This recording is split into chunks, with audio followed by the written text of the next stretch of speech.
فرق تسد. بسيطة، ورغم بساطتها وانها اتهرست في مليون فيلم قبل كده، بس فعالة وذكية، و... ولسه شغالة معانا لغاية دلوقتي وبتجيب قوي. آه، بدأت من زمان، من زمان جدا، من أيام الحرب العالمية الأولى، ويمكن من قبل الحرب العالمية الأولى كمان. فرق تسد.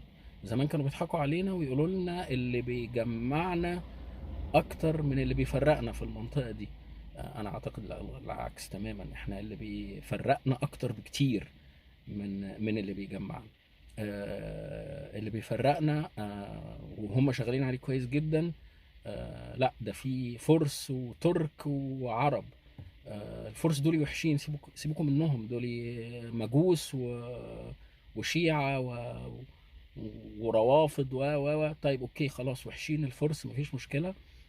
طب الترك ايه مشكلتهم يا فندم؟ الترك دول لا، دول مبتدعة وعباد قبور، سيبك منهم. طيب العرب، تعالى بقى للعرب اللي احنا منهم. العرب بقى حدث ولا حرج. جزيرة العرب، احنا العرب العاربة، احنا اصل العرب، احنا القبليين، احنا طيب. نتيجة ده ايه؟ الدول هشة، وشفنا مدى هشاشتها في الحرب اللي فاتت.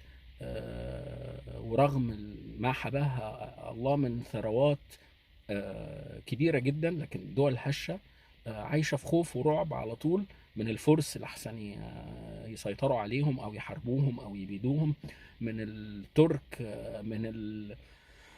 من العرب المستعربة اللي هم المصريين بقى، وغير ذلك، اللي طمعانين فيهم وحقودين وحسودين و من الفلسطينيين اللي برضه بيحقدوا عليهم، وخوف من كل اللي حواليهم، ورعب من كل اللي حواليهم، وعايشين في حالة خوف ورعب ان الكل عايز يستولي عليهم. طبعا كانت النتيجة آه، جابوا التاجر الخسيس البلطجي اللي علشان يحميهم، وبان ان هو لا بيحميهم ولا بيعمل اي حاجة.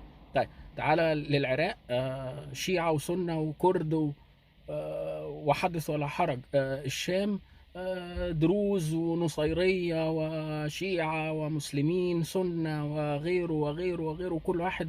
لبنان تقول لك الموارنة دول، إسرائيل تقول لك سوري، فرنسا تقول لك الموارنة دول تبعي، وإسرائيل تقول لك الدروز دول تبعي وبحميهم، ومش عارف مين يقول لك دول، كل واحد عايز يدخل يحمي أي حد بيدخل يحميه. مصر، ويا وجع قلبي على مصر.